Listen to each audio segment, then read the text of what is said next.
ખુલ્લા છે ને એ ભાઈએ જેને અરજી કરી છે બરોબર આ કેબીના વિરુદ્ધમાં કે આ ઠરાવના વિરુદ્ધમાં તો એ ભાઈના પાસે 15-10 અરજી આપણને નોટિસો આપી.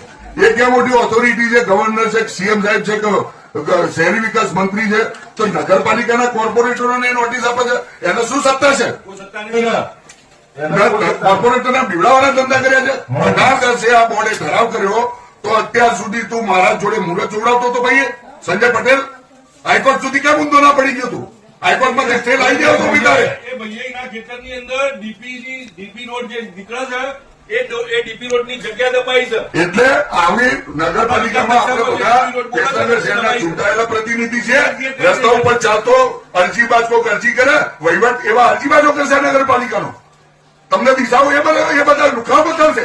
વિસનગર શહેરના અરજીબાજ કરો કે ભાઈ આ રીત તો તમે ઠરાવ ન કરી શકો. હાઈકોર્ટમાં આરોપી ભાઈ બનાવી દે ને તું ઊંધો પાડીને આરોપી બનાવવા કે આ ભૂતકાળમાં 25/2/25 નો હાઈકોર્ટનો ઓર્ડર છે.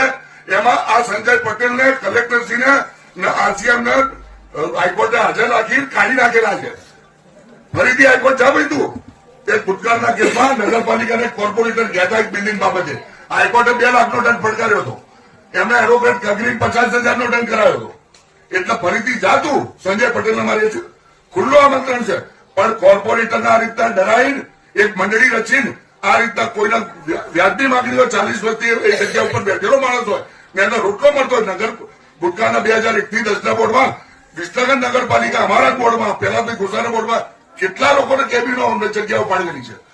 મને એક વાત આશ્ચર્ય થાય છે દંડકસિંહ કે તમે કોઈ વ્યક્તિગત માણસને આપો તો તમે જેલમાં જાઓ. વિસનગર નગરપાલિકાએ પહેલા ભાઈ ઘોષાના ઘર આગળ આપેલી છે, સતીશ ઘાસના ઘર આગળ આપેલી. આઠમણાવાસમાં ઠાકોર સમાજે માંગણી કરી એમાં સંમતિ આપી છે. ત્યાં અંબર થિયેટર જોડે બ્રહ્મ સમાજે માંગી હતી એમાં સંમતિ આપી છે. ફતેહ દરવાજા પ્રહલાદભાઈ ગોધાને અમારા બોર્ડે આખી 9 નંબરના વોર્ડની વાડી બનાવવા માટે જગ્યા ફાળવી છે.